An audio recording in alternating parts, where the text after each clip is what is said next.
Page 117, Circus March, or Entry of the Gladiators. Okay, very famous melody. On page 116, they give you some exercises and things to do. You can just have a lot of fun filling all that out. I don't cover that junk stuff, excuse me. I had all kinds of that when I was in college, and yuck, I hate exercises. So you do that. If you have questions, let me know. I'll try and answer them. Let's talk Circus March. It's 4 lines long. There's no repeat sign now. We're just going to play it through one time. Treble and bass clef, 4/4 time, and no sharps or flats in the key signature. So we are in the key of C major. Make sure you can do the C major scale and the A minor scale. Probably you're getting to the point where you ought to be doing these 2 octaves up and down at this point. I cover the instructions for all of that in the scale videos, so go watch them. Just make sure you also watch the introductory video to scales, because I explained some things in there too that you might want to know. Let's take this one hand at a time. You can see by all the accidentals that we got a lot of chromatic stuff going on. It's what it looks like. It looks ugly, but when you think of it just as a chromatic scale going up, it's not quite so bad, I hope. So right hand, you're starting here. And it's a 1 and 2 and the 3rd finger. And the third. That's chromatic scale fingering here. Except we got 4th finger on the B instead of the thumb. The 4th finger. Now there's other fingerings we could use here, but we're just going to stick with this because you need to get used to this standard chromatic scale passage fingering thing. So let's just go ahead and use that. Measure 5 here. Cross down. Now a 3rd finger because we need the thumb down here, and this is just a chromatic scale going up. But it's a B natural there now, and measure 8. If they wanted that, they would have put in an A sharp there. So it's a B. And you do that again. The last measure, you have that's the end of the chromatic passage. Now it's just white keys. So here, that's fine. Because we could have done a thumb here. But as I said, we adjust this chromatic fingering as we need to for the music. So here, a 3rd finger's fine. That's all we need. Left hand, well, you got the main chords. Primary chord, 1 chord. Measure 5, 5/7 chord, 1 chord. So much for the left hand. Put them together. Fortunately, the left hand's not doing anything, so you can focus on the right hand.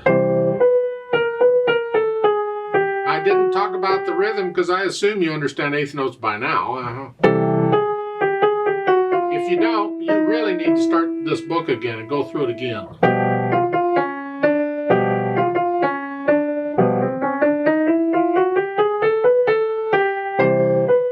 So forth.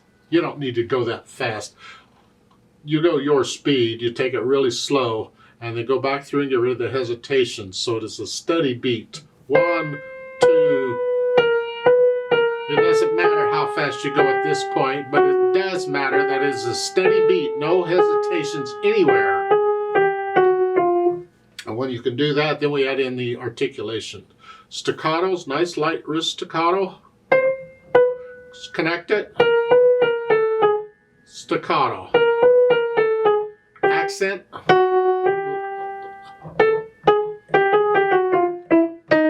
And on these 2-note slurs, go ahead and lift up after it. Don't connect it to the next. Accent, measure 5. And then connect this. Accent. So you do the articulation. The left hand just wrist staccato, short staccatos. In the second line, they're not short staccatos, they're accented. It's not staccato, it's a full quarter note. Hold it down the full quarter note. Except the measure, 7, it's 8th note. Same as what the right hand is doing. You hold it down the same. Dynamics go to the right hand, that's the melody. Loud. That makes the accented note very loud. Here. See, there's 2 accents. You got a crescendo there starting measure 7. You can actually come down to moderately soft there if you want to go up. Accent. You can went back up to loud.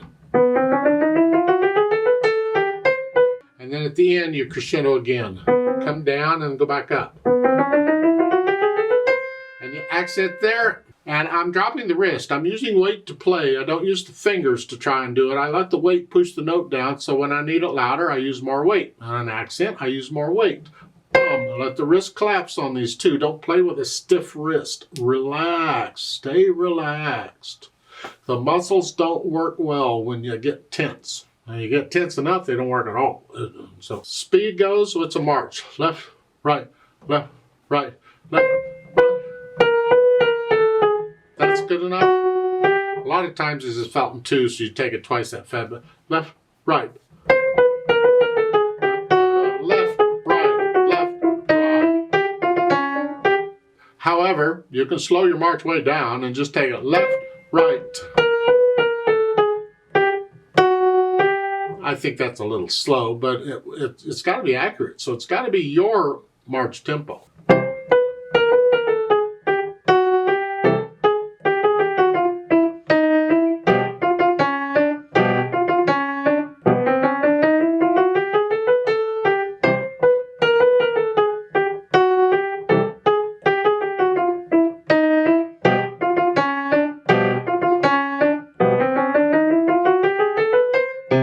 That's my speed, not your speed. That's my speed. You play at your speed.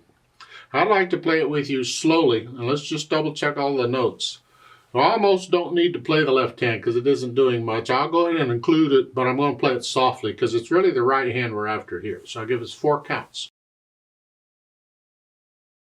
1 and 2 and ready and go. And 1 and 2 and 3. And 2 and